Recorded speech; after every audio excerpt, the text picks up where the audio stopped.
Hello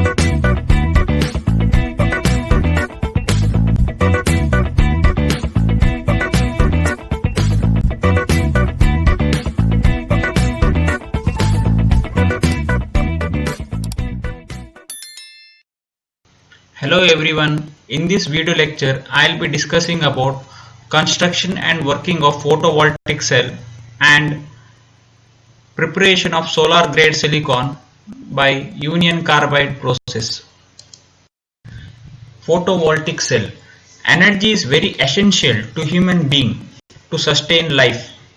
The coal, petroleum and natural gases were the basic forms of energy.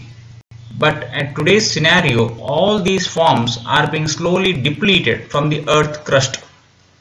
The world is looking for a new form of energy such as solar energy has gained lot of importance since sun's energy is unlimited.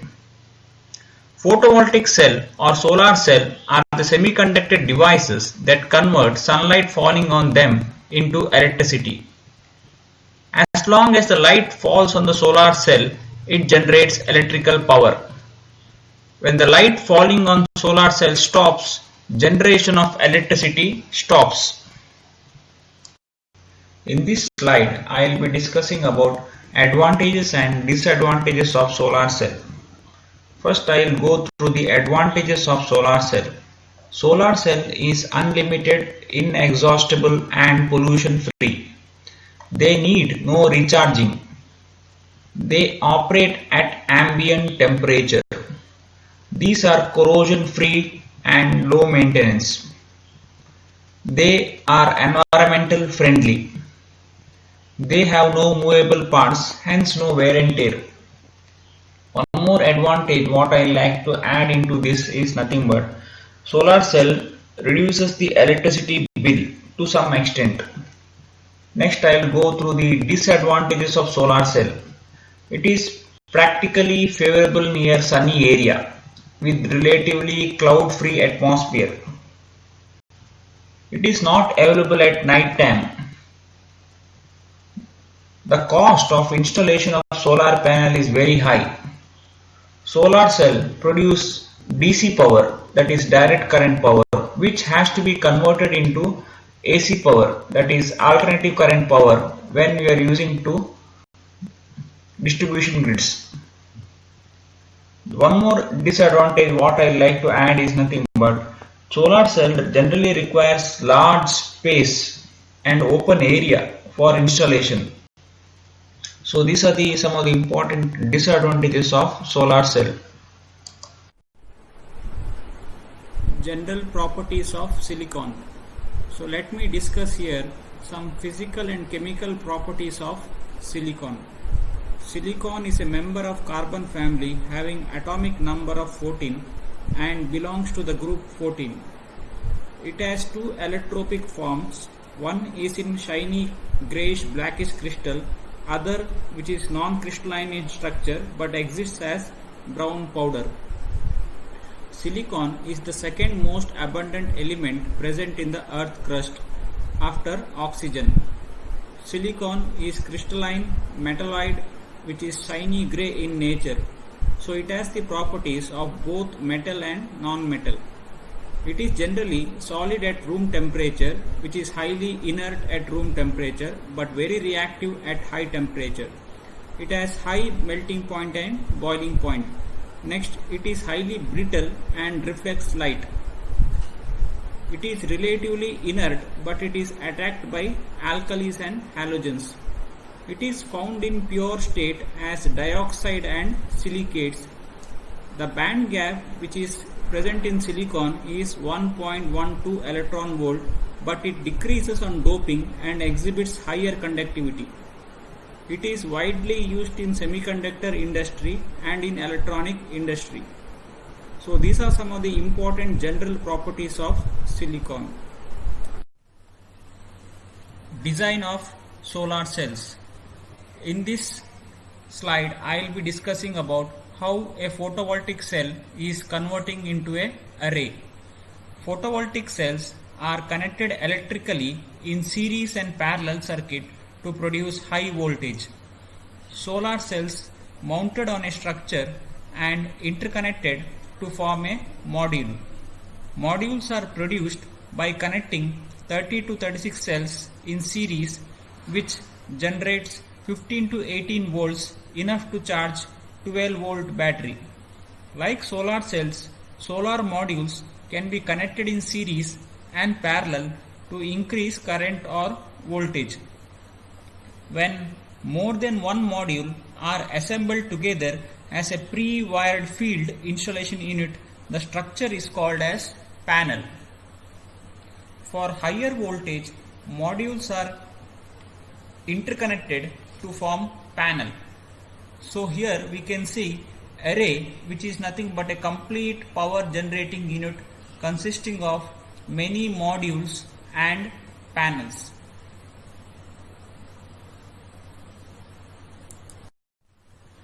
Doping of silicon. Doping, it is the method of adding impurity to extremely pure semiconductor, that is intrinsic semiconductor. Here intentionally very small amount of impurities are introduced into the crystal lattice of silicon in order to change its electrical properties. After doping, conductivity property are greatly enhanced. Doping is also known as mixing choiced impurity in a measured quantity. There are generally two types of semiconductor. One is P-type, other is N-type, which are prepared by P-doping and N-doping respectively. Let me first discuss with the N-type of doping. So in the below diagram we can see the N-type of doping. In N-type, doping elements with 5 valence electron are introduced into the silicon as impurities. In P-type doping, elements with 3 valence electron are introduced as impurities to the silicon. Doping is done by heating silicon to below its melting point and introducing the impurity. Example, in N-type material, which is shown here, phosphorus is introduced into the silicon, which has 5 valence electron in the outermost shell. 4 phosphorus atom makes a covalent bond with the silicon, and ultimately the 5th electron of the phosphorus cannot form a covalent bond with the silicon, since silicon has 4 valence electron. Thus this extra electron is free to move and responsible for carrying current. Therefore electron are the majority carrier in N-type semiconductor. Here electron are responsible to carry out current, but overall charge on N-type semiconductor is electrically neutral because neutral phosphorus atom are doped into the neutral silicon atom. Similarly, in P-type semiconductor, P-type material such as boron is introduced into the silicon by heating silicon to below its melting point. Boron atom diffuses into the lattice of silicon, and boron, which is trivalent, it forms 3 covalent bonds with the neighboring silicon atom. The 4th bond for boron, there is no electron, so there is a empty p orbital. This empty p orbital is a hole which is responsible for carrying out current. This is known as p-doping, and generally the p-type semiconductor is considered to be positively charged, but p-type semiconductor is electrically neutral because neutral boron atom is doped into the lattice of neutral silicon, resulting a semiconductor which is electrically neutral. So this is regarding the doping of silicon. Construction and working of a photovoltaic cell. So we have seen what is photovoltaic cell. A photovoltaic cell is nothing but PN type semiconductor device which convert light energy from the sunlight into electrical energy. A photovoltaic cell is composed of ultra thin layer of silicon with phosphorus doped pentavalent impurity to form N-type semiconductor. Next, a P-type semiconductor is formed by doping silicon with trivalent impurity like boron. In N-type semiconductor, electrons are the majority carrier. In P-type semiconductor, holes are the majority carrier. When p-n junction is brought together, it forms metallurgical junction as shown in the figure. P-type is in contact with the noble metal at the bottom of the surface. N-type is in contact with the metal grid at the top. A metal grid allows the light to fall on the semiconductor between the grid lines. The anti-reflective coating of silicon nitride is coated between the grid lines just to prevent the reflection of sunlight. When light radiation falls on the p-n junction diode, electron-hole pairs are generated because of absorption of radiation. Electrons are drifted and move towards n-type. Holes are drifted and are collected at p-type.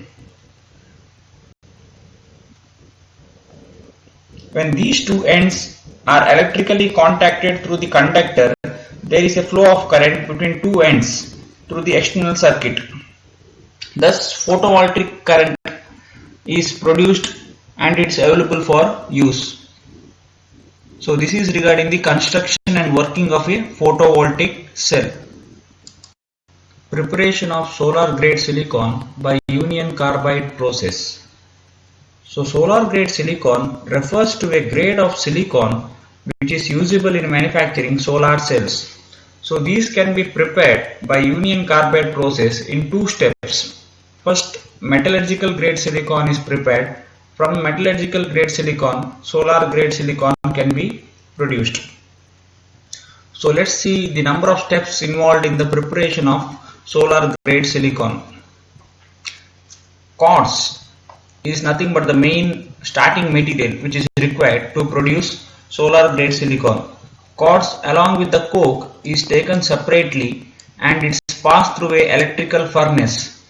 So here what happens is nothing but these two materials, both the silicon dioxide quartz and coke, is heated to a very high temperature of 1500 to 2000 degrees Celsius.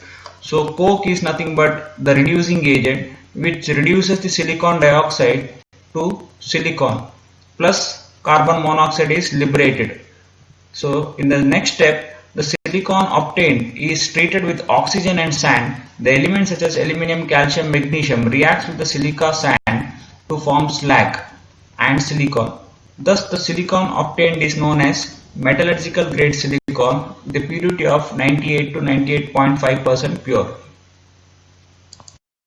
In the third step, the metallurgical grade silicon obtained is treated with dry HCl gas at 300 degrees Celsius to form trichlorosilane and a small amount of tetrachlorosilane. The mixture is distilled to get pure trichlorosilane. You can see the equation in which the silicon, metallurgical grade silicon, reacts with the dry HCl gas to form trichlorosilane plus hydrogen gas is involved. Also, silicon reacts with few other HCl molecules to form tetrachlorosilane. So these two mixtures can be separated easily by distillation. The main product what we want is nothing but pure trichlorosilane. In the next step, the hydrogenation of tetrachlorosilane in a reactor at 1000 degrees Celsius is carried out in a fluidized bed reactor to give trichlorosilane. So tetrachlorosilane is made to react with hydrogen gas, basically in a reactor which is kept at 1000 degrees Celsius to get trichlorosilane, which is the major product, so which can be removed easily. In the next step, the purified trichlorosilane is passed through a fixed column bed with quaternary ammonium ion exchange resin catalyst, where trichlorosilane is converted into dichlorosilane. So the products can be easily separated through distillation. So in this reaction we can see that the trichlorosilane is made to pass to first bed of quaternary ammonium ion exchange resin catalyst, where trichlorosilane is converted into dichlorosilane plus one more product is formed that is known as tetrachlorosilane. So these two products can be separated by distillation. The tetrachlorosilane is recycled to the hydrogenation reactor to the previous step to recover the trichlorosilane. Next, the dichlorosilane which is obtained is passed through second bed of quaternary ammonium ionization resin catalyst to get silane, plus one more product is formed, that is trichlorosilane. So these two products can be separated by distillation. The trichlorosilane is recycled back to the first bed to recover the dichlorosilane. In the next step, the silane which is purified by distillation is next pyrolyzed through very high temperature using heated silicon seeds in a molten mounted bell jar reactor to produce silicon. Thus the silicon obtained is known as solar grade silicon. So this is regarding the preparation of solar grade silicon by union carbide process. These are some of the 5 operational solar parks in India. Badla Solar Park, which is situated in Rajasthan, it is one of the largest solar parks in India, which is having some attractive solar isolation with a capacity of 2245 mega voltage. Next is nothing but the Pavagada Shakti Sthala, which is situated in Karnataka with a capacity of 2050 mega voltage. The third important largest solar park in India is the Kurnool Ultra Mega Solar Park, which is situated in Andhra Pradesh, which has a capacity of 1000 mega voltage. The fourth important and largest solar park is the Rewa Solar Park, which is situated in Madhya Pradesh, can produce around 750 mega voltage of power. The fifth largest solar park in India is the Kamuti Solar Park, which is situated in Tamil Nadu, which can produce around 648 mega voltage. So these are some of the 5 important operational solar parks in India. Application of solar cells. Energy is the power of progress of human society, is the bottleneck of restricting the human development. Photovoltaic power generation offers no noise, no pollution and clean energy for human. The current photovoltaic power generation has become an alternative energy in human energy systems. These are widely used in watches, calculator, electronic gadgets and in military field.